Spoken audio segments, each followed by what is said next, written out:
Hi everyone. As most people are aware by now, there was another Syrian gas attack last week, um, this time in the city of Douma. Before we get to that though, does anybody remember this?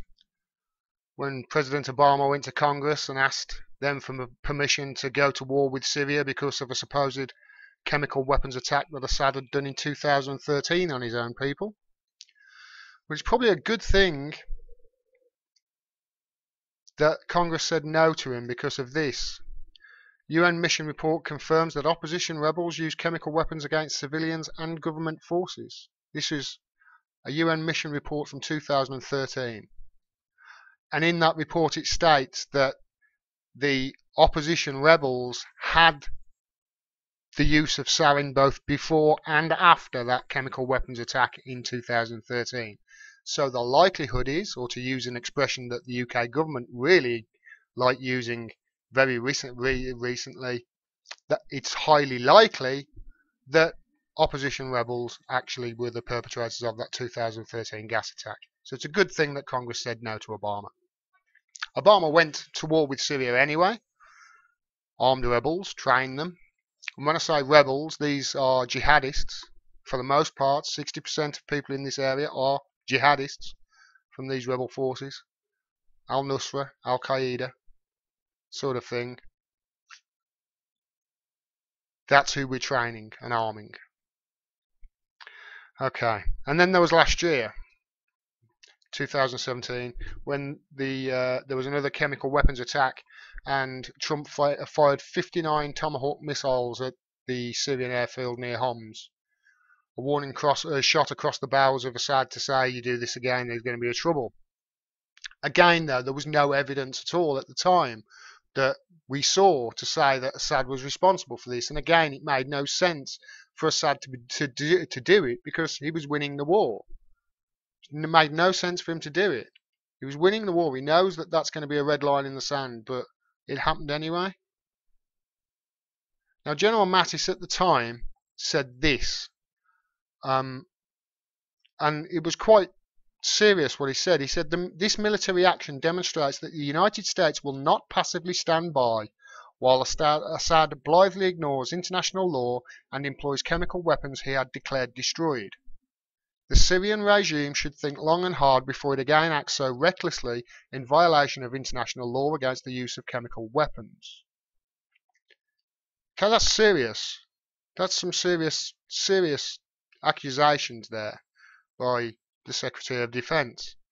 Unfortunately, in the last month or so, it's come out that Mattis has admitted, that same person who said those strong words has admitted there was no evidence Assad used poison gas on his people in 2017 that led to those 59 Tomahawk missiles being fired on that airfield, and that led to Brian Williams of MSNBC orgasming over it like this. We see these beautiful pictures at night from the decks of these two U.S. Navy vessels in the eastern Mediterranean. I am tempted to quote the great Leonard Cohen, I'm guided by the beauty of our weapons, and they are beautiful pictures. I still hate seeing that, I really do. But I wanted to show you remind you of those two things, because we need to remember those two things when we're actually thinking about this gas attack that happened last Saturday. And to think about it in full context, we need to understand exactly where this gas attack was taking place. And it was taking place in a city called Douma, which is in a part of Syria called East Ghouta. Now, East Ghouta is now fully under control of the Syrian forces. For the first time in a long time, it's fully under control. That's come out in the last few days. Douma is a city inside that area. Douma has about 400,000 people in it, and it's been under the control of these the rebels for 6 years. For 6 years, the Syrian rebels have had control of this city, Douma. Syria and Russia stopped taking back the city in the last few weeks, and over the past 6 weeks, not only have they taken back 95% of the city, so almost all of it apart from a small pocket, but also they've freed a lot of the civilians, and a lot of the civilians, obviously, who've been trapped within this city, have come out and told their stories of what life was like under these rebels. Now, these rebels were jihadists. These rebels are the people that we're funding, or the type of people we're funding. They're jihadists. They're ex-al-Nusra, al-Qaeda. They're anywhere where there's a fight and we get paid. They're the people that we're training and funding. They were keeping civilians in cages in the streets in this city. They were using them as human shields. Young girls were snatched from their families and raped. Medicine and food was hoarded by the rebels and used as bartering chips for extortion. And these are the groups we say are moderate. If these are moderate rebels, I'd hate to see what the real rebels are like. And in the last couple of months, Vladimir Putin has been saying on numerous occasions that we're getting reports that there's going to be another gas attack in Syria by the rebels. And then it happens. A week after Donald Trump had said, we're pulling out of Syria. Why would Assad do it? Why? Think about it. Before that had happened, all his Christmases and birthday had come at once. He's taken back a large part of his country. The war is basically won now. He's taken 95% of this city of Douma back. Trump has said he's pulling out of Syria very soon. And a week later, he goes and does a gas attack on his own people. Give me a fucking break. He may be a barbaric person, Assad, and I'm sure he has used chemical weapons in the past on his own people. I'm sure he has. But he's not stupid. The level of stupidity and dumbness to do that right at that time that would be needed. I don't think even Donald Trump is capable of doing something that stupid. It makes no sense whatsoever. Don't believe it? It's bollocks. But the thing is, our UK government are using this as a great way to deflect away from the Skripal case at the moment, which has just fallen, honestly, it's just fallen, I'll talk about that in a video, it's just fallen apart. Nobody in this country believes it at all. But it's a great way to deflect from it. Let's talk about Syria instead. So she's now waiting. She's waiting. The Prime Minister of the UK, Theresa May, is waiting for Donald Trump from The Apprentice to call her and tell her what to do in Syria. That's the level of stupidity we're at this moment.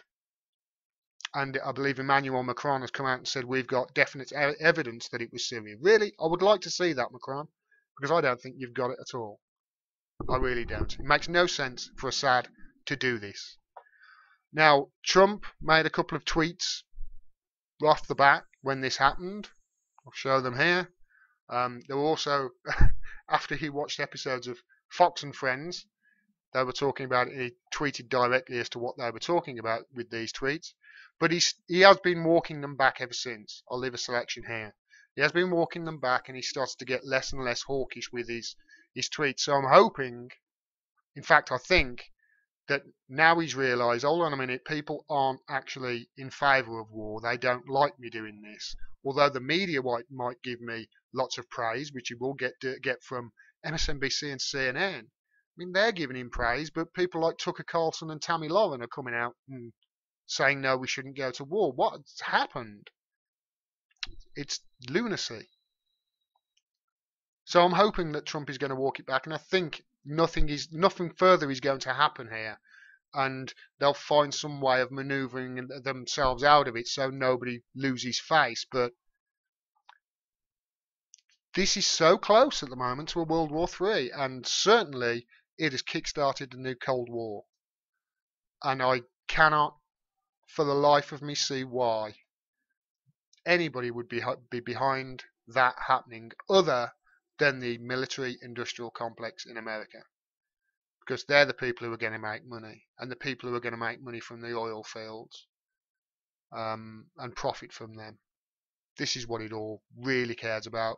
They're all trying to say it's humanitarian. It's got nothing to do with humanitarian values. Nothing to do with it. The people in Washington don't give a shit about Syrian children being gassed. They don't. The UK and the US right now are in the middle of helping a blockade, siege warfare of Yemen. Over 1 million people have contracted cholera. Tens of thousands have died, of civilians have died, of children have died from bombs that we sell Saudi Arabia and from planes that we refuel in the air after they've done their bombing runs. So anybody that's saying, oh, we're doing it for humanitarian benefits, just tell them to shut the fuck up, because they don't know what they're talking about. They really don't. And I'm hoping to God that I'm right and nothing is going to happen on this. Nothing military wise anyway. And they're all going to find a way to get themselves out of this mess without losing face. I'm hoping that's the case at least. Thanks for watching. Please subscribe. Please click the bell for any more videos. You will not see videos of mine unless you click that bell. Thanks to all my patrons, to my supporters. I cannot do this without you. Please, for a couple of bucks a month, invest in independent media if you haven't done already. If not me, then with somebody else who is on YouTube doing this sort of thing, because we can't do this without your support. Thanks very much for it. We really appreciate it. Until next time, peace and take care.